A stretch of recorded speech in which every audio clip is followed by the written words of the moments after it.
Psalm 29, starting at verse 1, a psalm of David. Ascribe to the Lord, O heavenly beings, ascribe to the Lord glory and strength. Ascribe to the Lord glory due his name. Worship the Lord in the splendor of holiness. The voice of the Lord is over the waters. The God of glory thunders, the Lord over many waters.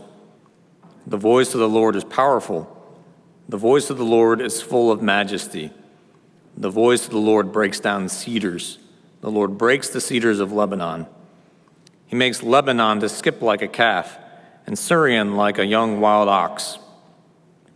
The voice of the Lord flashes forth flames of fire. The voice of the Lord shakes the wilderness. The Lord shakes the wilderness of Kadesh. The voice of the Lord makes the deer give birth and strips the forest bare. And in his temple all cry, Glory! The Lord sits enthroned over the flood. The Lord sits enthroned as king forever. May the Lord give strength to his people. May the Lord bless his people with peace. Historian Daniel Boorstin wrote a book called The Image some time ago, but it's almost prophetic. He makes this observation about Americans. This is what he says: we expect anything and everything. We expect the contradictory and the impossible. We expect compact cars which are spacious, luxurious cars which are economical. We expect to be rich and charitable, powerful and merciful, active and reflective, kind and competitive. We expect to eat and stay thin, to be constantly on the move and ever more neighborly, to go to a church of our choice and yet feel its guiding power over us, to revere God and to be God. Never have people been more the masters of their environment, yet never has a people felt more deceived and disappointed, for never has a people expected so much more than the world could offer. And that attitude of expectation has bled down into the church. Think about Sunday morning worship. Everybody has expectations of what they're going to receive right here. And those expectations may be met sometimes, but often are never met. It's the reason we have so much church transfer. This church didn't do it for me. I'm going to go to another one. I'm not being fed. I'm not getting my needs met. What we have here in our psalm this morning is a blueprint for worship, and it has all the ingredients that called the Israelites together for worship and calls us together for worship as well. So what I want to just do is it's really divided into three sections. The first one would be how we are to worship. That's just the first two verses. And then who we are to worship, and I'm dividing that's verses 3 to 10. And then why would we want to worship? And I'm using verse 11 there. So these are the 3 points. The first one is how we are to worship.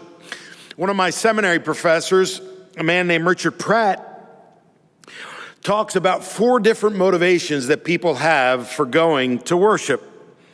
The first one, he states, is the family reunion. A time to gather with friends that feels like family. It's wonderful to see everyone again, to feel the familiarity of close relationships. It's very comfortable. Many people go to worship for that reason. Some go to worship because they feel like it's a therapy session. They want to get their needs met. They want to get their things they're struggling with. They want to get a word for that so they can fix some of those things. So through the singing, through the sermon, what can I apply to my life to do better, to get along better?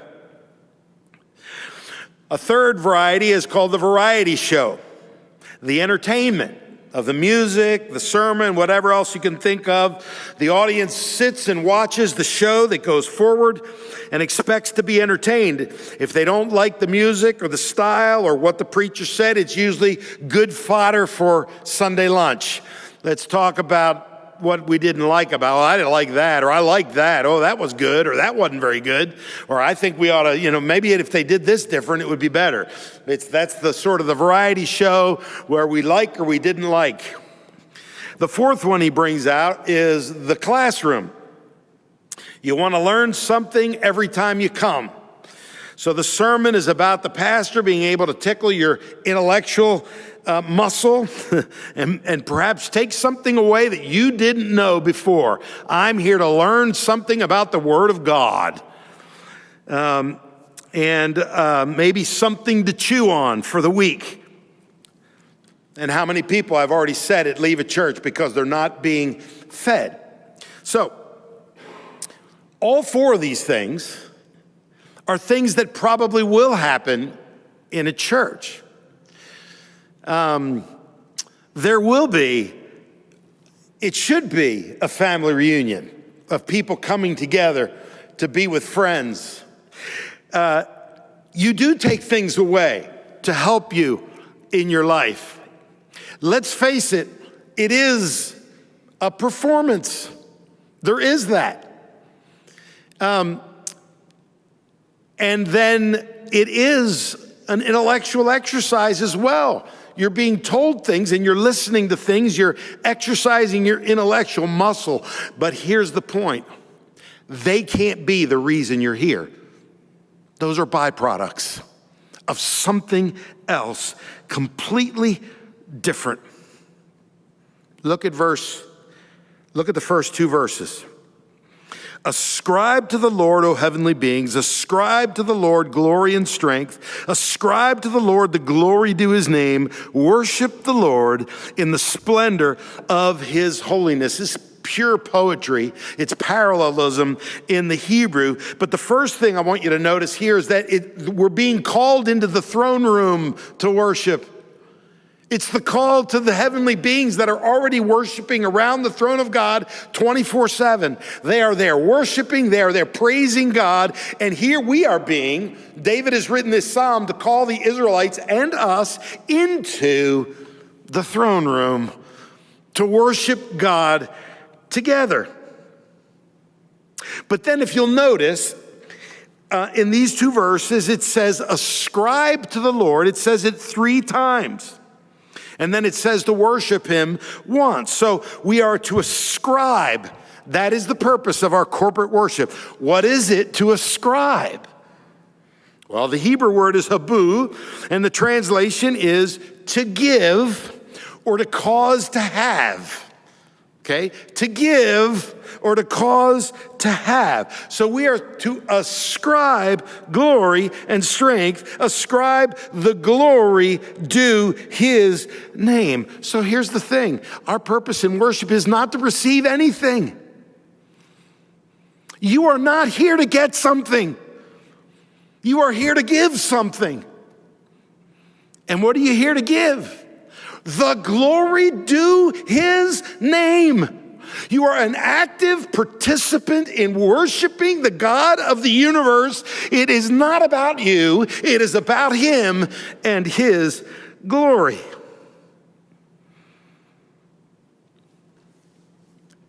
And when we do that, we get the feeling of family and we get something for us and we are thoroughly engaged and we get something from the word and we learn new things. See, God is the center and he's on the throne. The psalm is not calling us to feel comfortable. It's not calling us to be fed. It's not calling us to get our needs met. It is calling us to engage and say, Lord, I worship you. You are on the throne. I give you glory. I give you praise. I put my focus on you. Whatever you're doing, I guarantee that the millions and millions that are surrounding the throne aren't there to get their needs met. There is one who is on the center of the throne, and the world, the universe is revolving around him, and they are praising his name. That is what we do here in worship. So it's calling us to ascribe to him glory and strength that are due his name and to worship him in the splendor of his holiness. Well, I think it's completely countercultural, isn't it? Where we live in this consumeristic society and it bleeds into the church. We can't help it, right?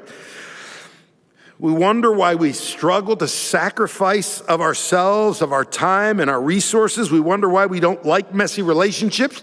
We wonder why we don't like difficult circumstances. We wonder why we don't like messy people. Well, I think it's because we've made life all about us, and even our worship has been about us and how we feel about it. So perhaps if our worship changed, everything else in our lives might change. See, it's not about the style of the music. It's not about the pithiness of the preacher or whether we got out on time or not. It has nothing to do with any of those things. It's about what we give in worship as we join with the millions around the throne who worship the Lamb. And I'll be honest with you, I don't think this happens unless you prepare for it. If you're out till 2 a.m. on a Saturday night, it happens sometimes, but you're not going to be that well rested or ready to do what this psalm is asking us to do. I think we need to take Saturday night and be thinking about these things, maybe be praying about these things, maybe have a focus on it, because Lord, I'm going there tomorrow and it will be broken, it won't be perfect, it won't be all these things, but I want to give you praise. I want to worship you in church. That is my sole purpose today, is to do that. And from that flows all kinds of things. Where's your focus in worship, brothers and sisters? Number 2, who are we to worship? What's so interesting about verses 3 to 9 is that it's actually a description of a thunderstorm, right? And so in verse 3, it gathers over the waters, presumably the Mediterranean, because it describes the land over there. So it's gathering over the waters where you hear the thunder and the lightning, verse 7. It's a powerful storm that makes its way to land, and it hits Lebanon first, right? It hits the cedars. Lebanon was known for its cedar trees, and so it shows that the storm skips around like a calf would. So the idea isn't jubilant and merrymaking. The idea is that a young calf runs around in randomness, and it seems like randomness, right? And the storm can float over the land like that.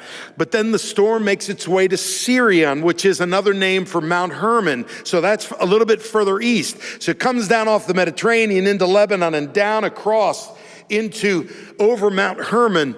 And then it says it goes out to the wilderness of Kadesh, which is more than likely around where Petra is in Jordan. There's disagreement. Some people say Kadesh is way south, but it would make more sense here. Some say it's over there on the east. So this storm is making its way across the northern part of Israel. So why would there be a description of a storm right here in this passage? Well, David didn't write this psalm in a vacuum, right? All the nations around him were idol worshipers. And what were the idol that they worshiped? Well, they worshiped Baal, of course, and Baal was one of the prime deities in a whole pantheon of gods. He was the storm god. And so it was very important that they have storms, that they have rain, because rain was what watered the earth. It was rain that allowed them to live. They were agrarian. They had to grow crops. So Baal, in the version or the view of all the nations around them, was the storm god and was in charge of nature and numerous other things. And so the belief was that after the winter rains, because over there it's very arid in the summer and it rains in the winter, after the rains of the winter, Baal would actually die and he would be cast into the sea. And you remember from Revelation, the sea is equated to death. It's always been thought of that way, in death. And so Baal would be cast in the sea. But in the fall of the year, if people would worship hard enough, if they would engage in enough temple sacrifice and prostitution and all the other things, if they could do enough things, then Baal would rise again from the sea and he would create a storm that would gather, and then it would start to move over onto land, and it would touch the clouds, and it would make things rain, and it would move all the way across the country just like that. That was one of the beliefs about Baal. So in Psalm 29, David is saying that that is patently false. Baal doesn't exist. It is Yahweh, the Lord, the one who is the God of the storm. He speaks in the rain. His voice is heard. It says that 7 times. There is nothing random about storms. We ran through a very bad storm yesterday on I-85 and had to slow down to a crawl because we couldn't see anything, and it seems so random. I have never been in storms as powerful as I've seen in Kansas. I've seen they have tornadoes that are 5 and 6 on the rating, and the lightning is unbelievable. It's terrifying. I've had lightning hit right next to the car where you have simultaneous lightning and thunder. You know it's right there. It's terrifying. It seems so random, but it's not. Because God speaks in the rain. He speaks in the storm 7 times. It says it here, 7 times. Brothers and sisters, what are you putting your hope in? What are you bowing before? Have you had certain expectations of God, and maybe He's not meeting those expectations, and so you're disappointed, or you're angry, and you're close to giving up on your faith, or maybe you already have? And Psalm 29 says it's not about your life or your expectations. It's about His power and might. He is the one that speaks in the violence of the storm. He is that powerful. That is child's play for Him. Could it be that we've lost complete sight of God, but we don't know what to do about it? That culturally we've become so self-preoccupied that we have lost the wonder of the storm, the one who speaks over and over and over again in the storm. In her book, American Girls, Social Media, and the Secret Lives of Teenagers, you ready, teenagers? Researcher Mary Jo Sales reports a conversation with a teenage girl at a mall in LA who told her, social media is destroying our lives. It's quite the admission for a young lady. Sales told her, so why don't you go off it? Seems reasonable, doesn't it? If something is destroying you, let it go, smash it, get rid of it. The girl's response was instant. Because then we would have no life. Someone else commented on that. If I were to cast that conversation in spiritual terms, I'd put it this way. My idol is destroying me, but if I smash my idol, then I disappear. What are you clinging to? Where do you look to get comfort? Where do you look to get security? Where do you find your self-worth? What do you want to achieve in this life? See, the answer to these questions will tell you which God you're bowing down before. And you're terrified that if your God is destroyed, then that you will disappear. The girl that is dating a guy that she really likes, she's terrified that he will break up with her, so she lets him do what he wants. She's terrified of being a nothing. She's consumed with her own need to be somebody, so she crosses boundaries. She ignores the fact that there's a God who's writing her story. She need not bow to anyone but God. The guy that is addicted to pornography, it's his go-to when life gets tough. It just gives him some release. If he loses that, how will he cope with the pressures of the world or the fact that his wife won't give him the time of day? He takes matters into his own hands without thinking for a minute that God is on the throne. It is he whom he should throw his anxiety and pressure on. The pornography will never solve anything. It only gets worse, which is the truth about all idolatry. It becomes the slave master. The mother that has made her children the center of her life. She lives with anxiety and fear that something might happen to one of them.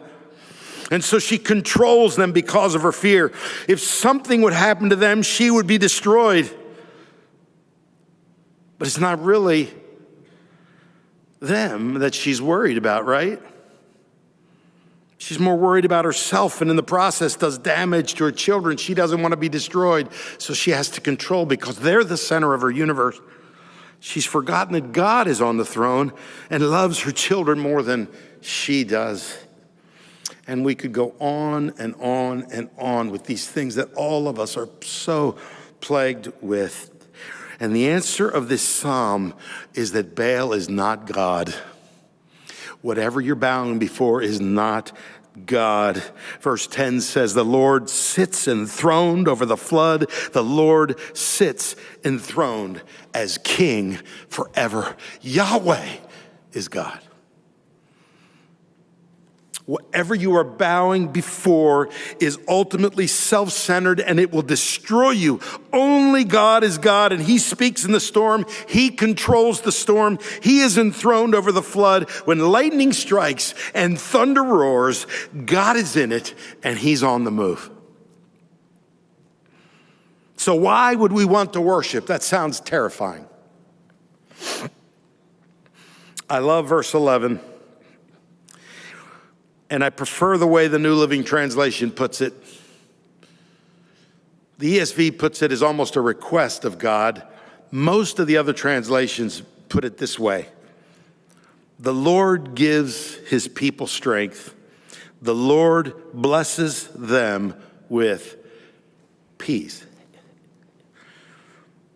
There's a story in the Synoptic Gospels. It's in Mark 4 and Matthew 8 and Luke 8. About Jesus and his disciples getting into a boat and going out into the Sea of Galilee. And as was normal in the Sea of Galilee, a storm would come up and would be terrifying. The waves would go very high. And they're wondering, where is Jesus in this storm? This storm comes and the winds are blowing. And they see that Jesus is on a pillow and he's in the front of the boat and he's asleep. He is sound asleep. Jesus isn't at all worried. And they scream at him, "Save us, Lord. We are perishing." And he says back to them, "Why are you afraid, O you of little faith?" And I can hear the disciples saying, "Are you serious right now, Jesus? Are you looking at the waves? We're almost capsizing on these waves. We're about to die. Are you serious, Jesus?" Why was Jesus not afraid? Because of this. The voice of the Lord is over the waters. The God of glory thunders. The Lord over many waters. The voice of the Lord is powerful. The voice of the Lord is full of majesty. The voice of the Lord breaks the cedars. The Lord breaks the cedars of Lebanon. They had nothing to fear because the God of the storm was in the boat. And he stood up and he said, "Peace, be still," and it all stopped. The voice of the Lord in the storm. Do we understand that Jesus is the God of Psalm 29? This is the God that went to the cross for us, and he endured the worst storm that could have ever been hurled at any human being. They mocked and ridiculed the very one that had made them, the powerful voice on the planet. They killed the Lord of glory, and he let them because he loves me. He let them because he loves you. Why would we want to worship? Because of the humble King who is full of love, rose from the dead with power so that we would have peace. We should fall on our faces and worship, brothers and sisters. We should stand up and dance. We should scream and shout. We should get excited. The God of the universe has come in weakness, but it ended up with absolute power. I read this story today, and it's not about the storm, but it's about worship. It's about the point, I think, that Psalm 29 is trying to make. It's from an article in Leadership Journal by a guy named Ben Patterson. It's called Resurrection and Pandemonium. This is what he says. Imagine the mystery and delight of not just hearing, but seeing the story of Jesus for the first time, almost as an eyewitness. That's what happened to a tribe in the jungles of East Asia when missionaries showed them the Jesus film. Not only had these people never heard of Jesus, they had never seen a motion picture. Then on one unforgettable evening, they saw it all, the gospel in their own language, visible and real. Imagine again how it felt to see this good man, Jesus, who healed the sick and was adored by children, held without trial and beaten by jeering soldiers. As they watched this, the people came unglued. They stood up and began to shout at the cruel men on the screen, demanding that this outrage stop. When nothing happened, they attacked the missionary running the projector. Perhaps he was responsible for this injustice. He was forced to stop the film and explain that the story wasn't over yet. There was more. So they settled back onto the ground, holding their emotions in tenuous check. Then came the crucifixion. Again, the people couldn't hold back. They began to weep and wail with such loud grief that once again the film had to be stopped. The missionary again tried to calm them, explaining that the story still wasn't over. There was more. So they composed themselves and sat down to see what happened next. Then came the resurrection, and pandemonium broke out. But for a different reason. The gathering had spontaneously erupted into a party. The noise now was of jubilation, and it was deafening. The people were dancing and slapping each other on the back. Christ is risen indeed. Again, the missionary had to shut off the projector. This time he didn't tell them to calm down and wait for what was next. All that was supposed to happen in the story and in their lives was happening. Brothers and sisters, in a real way, this is what's happening in heaven. And what our worship should be like. It doesn't matter if we get what we want. It doesn't matter. The truth is that Jesus is risen. He has brought us peace with God. He is all powerful over the storm and the waves and the indignities of this life. We know the God of the universe, and he has a perfect plan that he is weaving for each one of us. A genius plan in your life. Every single hardship you are running through is his genius plan to mold you so that you will run to him and you will say, glory. So you will be that like all the people in the temple, and in all the temple, the shout was glory. Brothers and sisters, let's not have small expectations in our worship. Let's ascribe to the Lord the glory due his name. See, that's the gospel, and it changes everything.